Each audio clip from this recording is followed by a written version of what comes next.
Good morning to all of you. आज का हमारा टॉपिक है एस ब्लॉक एलिमेंट के ग्रुप 2 की स्टडी करना। दैट मीन्स इसके प्रीवियस वीडियो में आपको एस ब्लॉक एलिमेंट के फर्स्ट पार्ट के बारे में डिस्कस किया गया था।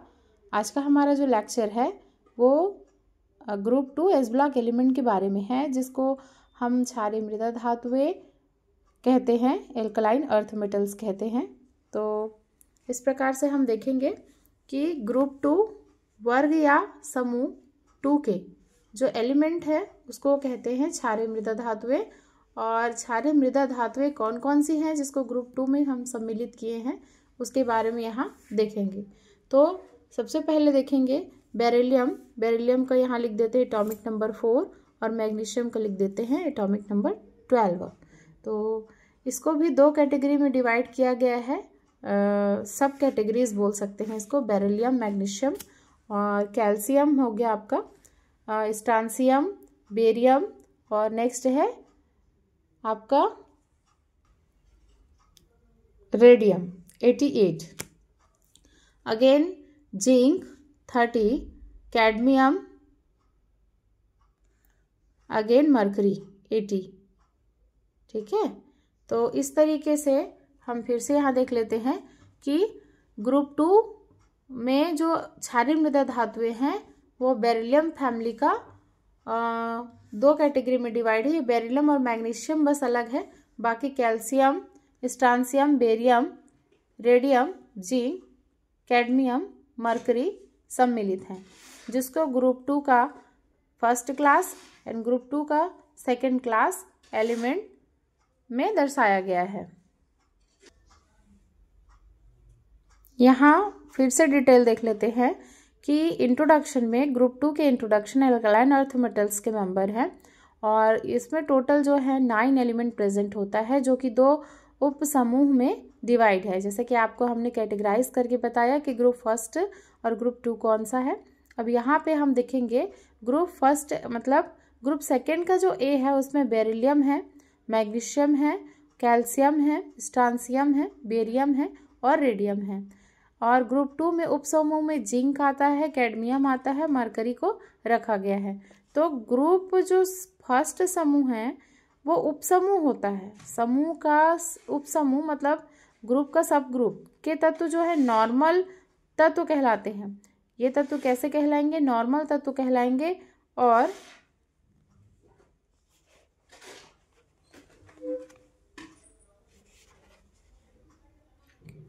यहाँ पर हम आगे देखेंगे एस ब्लॉक तत्व भी कहलाते हैं। इन्हें एस ब्लॉक तत्व भी कहते हैं, लेकिन पूर्व में रासायनिज्ञों ने इन्हें क्षारीय मृदा धातुएं भी कहा है, क्योंकि क्षारीय धातुओं से समानता तथा पृथ्वी पर प्रचुर मात्रा में पाए जाने के कारण यह नाम रखा गया है। एल्कलाइन तो है ही, लेकिन साथ ही साथ अर्थ में प्रचुर मात्रा में पाए जाने के कारण से एल्कलाइन अर्थ मेटल्स इसका नाम पड़ा, जो कि इनके ऑक्साइड्स की जल में अविलेयता तथा क्षारीय अभिक्रियाओं से सत्य प्रतीत होता है। और यही कारण है कि इन्हें आज भी क्षारीय मृदा धातुओं के नाम से जाना जाता है। अब ये तो था ग्रुप 2 के सब ग्रुप ए की जानकारी, और यहाँ से हम देखेंगे ग्रुप 2 उपसमूह या सब ग्रुप के तत्व संक्रमण तत्व कहलाते हैं। कैसे तत्व कहलाते हैं? ट्रांजिशन तत्व, ट्रांजिशन एलिमेंट कहलाते हैं। और बेरिलियम जो है तृतीय समूह के एल्युमिनियम से डायगोनल रिलेशनशिप मतलब विकर्ण संबंध दर्शाता है। जैसे कि आप लोगों का मैंने गूगल मीट के थ्रू क्लास भी लिया है, तो भी बताया कि एनुअल एग्जाम की दृष्टि से बहुत इंपॉर्टेंट क्वेश्चन होता है ये, बेरिलियम और एल्युमिनियम में डायगोनल रिलेशनशिप क्यों पाया जाता है। आगे चल के इसको डिटेल में और पढ़ेंगे आप। मैग्नीशियम जो है ब्रिजिंग का काम करता है, या इसको मैग्नीशियम को हम ब्रिजिंग एलिमेंट कहते हैं, सेतु एलिमेंट कहा जाता है, क्योंकि यह कैल्शियम और जिंक दोनों से अलग प्रकार से समानता प्रदर्शित करता है। ठीक है, तो ये तो था इसका बेसिक इंट्रोडक्शन। आगे चलते हैं। जैसे कि बेरिलियम का व्यवहार जानना जरूरी है, क्योंकि ग्रुप 2 जो है बेरिलियम से ही स्टार्ट हो रहा है और इसको अल्कलाइन अर्थ मेटल्स कहा जाता है। तो बेरिलियम का जो व्यवहार है वो अबनॉर्मल बिहेवियर ऑफ बेरिलियम है। बाकी ग्रुप के सदस्यों से इनका जो व्यवहार है वो चेंज है। वो कैसे चेंज है ये देख लेते हैं। बेरिलियम जो सेकेंड ग्रुप सब सेल का जो एलिमेंट होता है, जो प्रथम तत्व होता है, इसे हम मैग्नीशियम, कैल्शियम, स्ट्रांसियम, बेरियम और रेडियम तत्वों के साथ इसको रखा गया है। यद्यपि यह अधिकतम गुणों में इन तत्वों के समान है, लेकिन फिर कई गुणों में असमान भी है। इनके निम्न कारण हो सकते हैं। ये सब आपको नोट ही करना है, इसलिए मैंने इसको बुक से बनाया। जहाँ पर आपको लगेगा कि आपको रिएक्शन समझाने हैं तो बिल्कुल आपको रिटर्न में करा दिया जाएगा। और अगर कोई प्रकार की डाउट होगी तो आप जब गूगल मीट के माध्यम से जुड़ते हैं क्लास में लाइव, तो उस समय पूछ सकते हैं। ठीक है। इंग्लिश मीडियम की बुक तो अभी अवेलेबल नहीं है, तो आप लोग हिंदी मीडियम की बुक से ही काम चलाइए, या मार्केट में आ गई होगी तो एक बार पता कर लीजिएगा। सबसे पहले हम यहाँ देख लेते हैं, बेरिलियम का आकार सबसे छोटा है और बेरिलियम की जो ग्रुप 2A उपसमूह के अन्य तत्वों से विद्युत ऋणात्मकता सबसे अधिक है। बेरिलियम के इलेक्ट्रॉनिक विन्यास में ड्यूब कोष नहीं होता, बट ऑब्वियस है ड्यूब कोष होगा ही नहीं क्योंकि वो एस ब्लॉक का मेंबर है। इसके केंद्रक पर आवेश अधिक होता है। ठीक है, चार्ज अधिक पाया जाता है। उपयुक्त कारणों से बेरिलियम के गुण जो हैं अपने समूह के अन्य तत्वों से भिन्न हैं। तो बेरिलियम को सब ग्रुप 2 में रखा तो जरूर गया है, पर अपने ही मेंबर के साथ, suppose magnesium, calcium, strontium, barium और रेडियम के साथ ये 4 जो प्रॉपर्टीज हैं उससे डिफरेंट प्रॉपर्टीज रखता है। ठीक है। अब जो ये डिफरेंस प्रॉपर्टीज है इसको अलग से भी 2 नंबर के क्वेश्चन में पूछा जाता है, तो ये आप लर्न कर लेंगे और पढ़ाई करेंगे। ठीक है।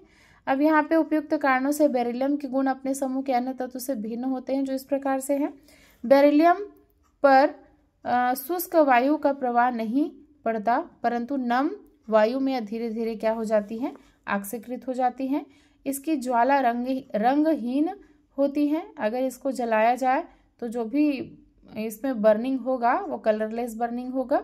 अन्य धातुओं की अपेक्षा यह कठोर होती है। बेरिलियम बहुत हार्ड है। इसके मेल्टिंग पॉइंट और बॉइलिंग पॉइंट अन्य धातुओं से बहुत अधिक उच्च होते हैं। बेरिलियम ऑक्साइड जो होता है पानी में अल्प विलेय होता है तथा अम्ल और क्षार दोनों से क्रिया करता है। ठीक है, ध्यान देंगे कि बेरिलियम ऑक्साइड को बोल रहा है पानी में अल्प विलेय तथा अम्ल और क्षार दोनों से क्रिया करता है, इसलिए क्या होता है, उभयधर्मी कहलाता है। ठीक, आगे देखेंगे। बेरिलियम के जो ऑक्साइड्स हैं वो 2HCl मतलब बेरिलियम क्लोराइड प्लस H2O के साथ रिएक्शंस करता है। और यहाँ पे देख पा रहे हैं, सपोज देखिए बेरिलियम ऑक्साइड है और ये जो है 2HCl जो है एसिड है। यहाँ देखेंगे बेरिलियम क्लोराइड कैसे हुआ, देखो अमाउंट ऑफ 2 क्लोरीन यहाँ प्रेजेंट है, इसलिए यहाँ पे क्लोरीन 2 हो जाएगा। हाइड्रोजन भी 2 प्रेजेंट है, इसलिए H2 और ऑक्सीजन जो है बेरिलियम ऑक्साइड में से एक ऑक्सीजन लेके क्या बनाएगा, 2HO, तो H2O। ओके, तो वाटर मॉलिक्यूल्स का फॉर्मेशन किया और बेरिलियम के क्या बना दिया, क्लोराइड्स का फॉर्मेशन किया। अगेन देखते हैं बेरिलियम जो ऑक्साइड्स हैं, ठीक है, वो sodium hydroxide that means base, अम्ल और क्षार दोनों से रिएक्शन कर सकता है, तो दोनों रिएक्शन समझा देते हैं। 2 सोडियम हाइड्रोक्साइड है यहाँ पे, तो सोडियम अमाउंट ऑफ कितना है, 2 है। ओके, बट बेरिलियम जो है अमाउंट ऑफ 1 है, इसलिए बीच में इसको बेरिलियम कर दिए। और ऑक्सीजन देखो यहाँ भी 2 है और यहाँ 1 है, तो टोटल ऑक्सीजन की संख्या कितनी हो गई, रिएक्टेंट में 3 हो गई। तो उसको प्रोडक्ट में बनाने के लिए 2 ऑक्सीजन को ले लेते हैं, प्लस वाटर मॉलिक्यूल्स बनाने के लिए 2 हाइड्रोजन तो मेरे पास हैं ही सोडियम हाइड्रोक्साइड में, बट एक जो वाटर ऑक्सीजन मॉलिक्यूल्स है उसको मुझे लेके वाटर मॉलिक्यूल्स का फॉर्मेशन करना है।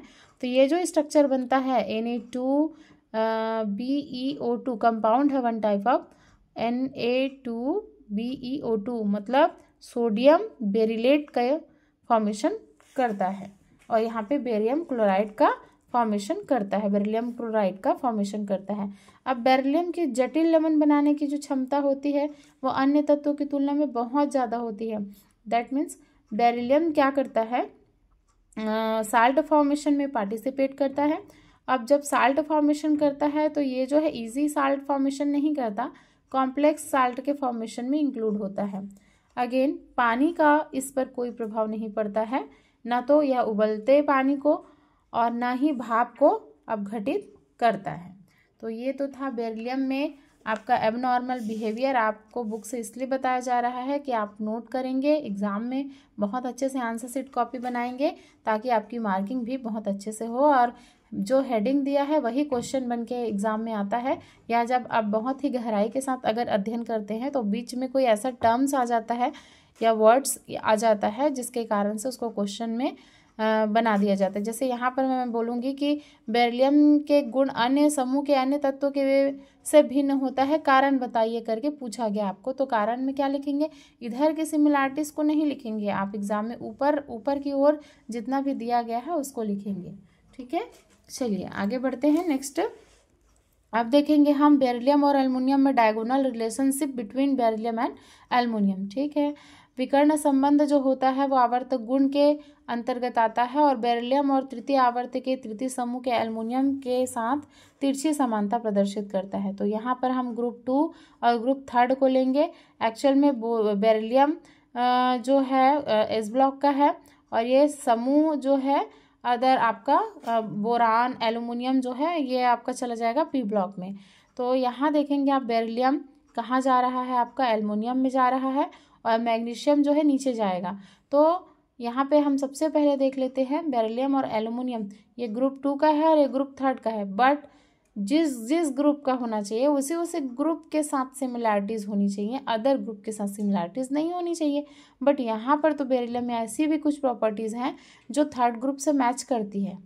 दैट मीन्स बेरिलियम और एल्युमिनियम का जो केमिकल एंड फिजिकल प्रॉपर्टीज़ हैं या फिर इनकी जो बेसिक कॉन्सेप्ट है वो उनमें कुछ ना कुछ समानताएं पाई जाती हैं जिनके कारण से इनमें डायगोनल रिलेशनशिप होता है।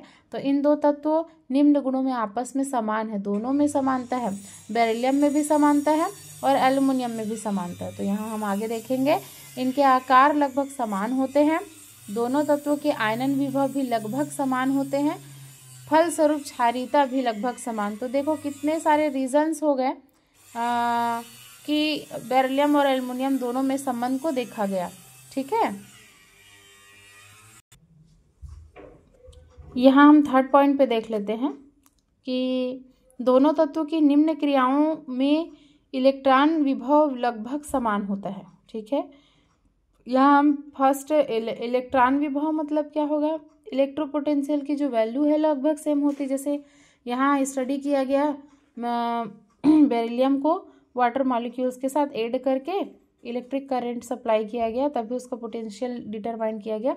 तो यहाँ बेरिलियम के हाइड्रोक्साइड बनेगा, एल्युमिनियम करेंगे तो एल्युमिनियम के एक्वा सॉल्यूशन, हाइड्रोक्साइड तो नहीं बनेगा, ये बेरिलियम का एक्वा सॉल्यूशन होगा और ये एल्युमिनियम का एक्वा सॉल्यूशन होगा। अमाउंट ऑफ ऑक्सीडेशन एल्युमिनियम में 3+ और बेरिलियम में 2+। ओके, ऑल चीज़ कंप्लीट है। बट यहाँ पे देखेंगे 3 इलेक्ट्रॉन, यहाँ पे देखेंगे 2 इलेक्ट्रॉन, जो इनका ऑक्सीडेशन है वो रिलीज होगा किस फॉर्म में, इलेक्ट्रोपोटेंशियल के फॉर्म में। तो इनकी जो वैल्यूज़ होंगी वो 1.85 आएंगी और इधर आएगा 1.67। ठीक है, तो ये लिखना है आपको, रीज़न देना है। दोनों ही तत्व क्षारों से क्रिया करके हाइड्रोजन देता है। तो beryllium +2 sodium hydroxide sodium beryllate बनाता है और हाइड्रोजन को क्या करता है, रिलीज करता है। अगर यहाँ पे बेरिलियम के ऑक्साइड्स होते तो हाइड्रोजन की जगह वाटर मॉलिक्यूल्स का फॉर्मेशन होता, जैसा कि ऊपर आपने देखा है। तो आप जो है केमिकल प्रॉपर्टीज़ को अपनी ऑन चॉइस के हिसाब से क्या कर सकते हैं, एनी 2 कंसीडर कर सकते हैं। मैं लाइव क्लास में भी आप लोगों को बोलती हूँ कि बहुत ज़्यादा ना लिखें, बहुत ज़्यादा लिखने के चक्कर में क्या होता है कि रिएक्शन आपस में कितना भी पढ़ो तो मिक्स हो जाता है, फिर एक भी रिएक्शन सही से नहीं बन पाता। जो रिएक्टेंट आप लिए हो उसका प्रोडक्ट प्रॉपर वे में नहीं बना पाते हो। तो इससे अच्छा है कि 2 कोई केमिकल रिएक्शन करो बट अच्छा करो और उसके कॉन्सेप्चुअल, जैसे यहाँ पर इलेक्ट्रोपोटेंशियल का रेंज बताया लेकिन यहाँ पर हाइड्रोजन का रिलीज बताया, तो कॉन्सेप्ट अलग अलग होना चाहिए। बाकी आप एनी 2 या 3 रिएक्शन ले सकते हो, उससे ज़्यादा आपको लेने की आवश्यकता नहीं है। अगर ये बेसिक प्रॉपर्टीज़ में दिया है तो आप इसको केमिकल प्रॉपर्टीज़ में भी शो कर सकते हैं। ठीक है, नेक्स्ट पॉइंट फिजिकल प्रॉपर्टी में कंसीडर कर सकते हैं या केमिकल प्रॉपर्टीज़ भी नीचे देखने को मिल रहा है कि सांद्र नाइट्रिक अम्ल की उपस्थिति में दोनों ही तत्व अक्रियाशील तथा निष्क्रिय हो जाता है क्योंकि इनकी जो सतह पर ऑक्साइड्स की परत जम जाती है। ठीक है, ये भी आप कंसीडर कर सकते हैं। आगे नेक्स्ट पॉइंट है, इन तत्वों के ऑक्साइड तथा हाइड्रोक्साइड्स उभयधर्मी होते हैं। अर्थात अम्ल तथा क्षार दोनों से रिएक्शंस करेगा वो उभयधर्मी होगा। ठीक है, तो यहाँ पे बेरिलियम ऑक्साइड का जैसे कि आपने प्रीवियस में भी कराया है 2HCl के साथ रिएक्शंस, तो बेरिलियम के क्लोराइड्स का फॉर्मेशन हुआ है और वाटर मॉलिक्यूल्स रिलीज हुए हैं। तो इसी प्रकार से देखिए एक एसिड ले लीजिएगा, नेक्स्ट स्टेप पे यहीं पे आते हैं और एक बेस ले लेते हैं तो सोडियम बेरिलेट का फॉर्मेशन होता है। जैसे कि आपको पहले से ही पता है, इसको आप केमिकल प्रॉपर्टी में कंसीडर कर सकते हैं। ठीक है, इनके अलावा भी डिफरेंट वे में अगर आपको बनाना है तो इनके क्लोराइड, ब्रोमाइड तथा आयोडाइड सहसंयोजक होते हैं, अतः कार्बनिक विलायकों में विलय होते हैं। इनके कार्बाइड पानी से क्रिया करके क्या बनाते हैं, मीथेन बनाते हैं। जैसे कि हम देख लेते हैं कि बेरिलियम के कार्बाइड्स हैं, वाटर के साथ रिएक्शंस करके मीथेन का फॉर्मेशन करेगा। तो यहाँ पे देखेंगे 2 बेरिलियम तो है ही मेरे पास, और अगर इसको आप ओपन करेंगे तो 4 हाइड्रोक्सिल मेरे को मिलेगा और 4 हाइड्रोजन मिलेंगे। जैसे कि यहाँ पे मैं आपको समझाना चाहूँगी, अगर यहाँ पे दिया गया है बेरिलियम कार्बाइड का वाटर मॉलिक्यूल्स के साथ स्टडी करना है, तो बेरिलियम का हो जाएगा 4H2O। ठीक है, तो बेरिलियम तो ठीक है, V2 कार्बाइड प्लस इसको अगर आप ओपन करेंगे H2O अगेन ओपन करेंगे H2O अगेन ओपन करेंगे H2O, तो जितने बार ये होगा उतने बार एक हाइड्रोजन और एक हाइड्रोक्सिल रिलीज करेगा। तो कितने हाइड्रोक्सिल मेरे पास हो गए, अगर अमाउंट ऑफ 4 वाटर मॉलिक्यूल्स है तो 4 हो गए, और H प्लस कितना हो गया, ये भी 4 हो गए। तो इस 4 हाइड्रोक्सिल को रिप्रेजेंट कैसे किया गया है, देखते हैं। यहाँ पे 2 बेरिलियम सामने लिख दिया गया है और OH को भी क्या लिख दिया गया है, 2। तो 2 2 ज़ा क्या हो जाएगा, 4 हाइड्रोक्सिल और 2 का 2 बेरिलियम हो जाएगा। प्लस रिलीज क्या कराना था, मीथेन, तो कार्बन कार्बाइड बचा हुआ है और जितने भी H प्लस है वो भी तो 4 बचा है, तो यहाँ पे हम लिख देंगे मीथेन। तो ये मीथेन क्या है, गैस है आपका, और यहाँ पर क्या रिलीज हो रहा है आपका, मीथेन। ठीक है, तो बनाना क्या था, बेरिलियम कार्बाइड और वाटर मॉलिक्यूल्स का स्टडी करके आपको मीथेन बनाना था। तो इस तरीके से मीथेन का क्या हो जाएगा, फॉर्मेशन हो जाएगा। इसके अलावा भी आप किलेट स्ट्रक्चर बना सकते हैं, या फिर क्लोराइड या फिर वाष्प अवस्था में द्विलक होता है जो कि सेतु यौगिक बनाता है। तो बेरिलियम जो है ब्रिजिंग का भी काम करता है, बेरिलियम क्लोराइड, और यहाँ पे एल्युमिनियम का स्ट्रक्चर आप देख पा रहे हैं, वो फिर ब्रिजिंग कंपाउंड का काम करता है। तो एस ब्लॉक के ग्रुप द्वितीय मतलब एल्कलाइन अर्थ मेटल्स जो है के जो एलिमेंट हैं, एल्कलाइन अर्थ मेटल्स हैं, वो क्या काम करते हैं, ब्रिजिंग कंपाउंड फॉर्मेशन में भी सहयोग देते हैं, हेल्प करते हैं। ठीक है।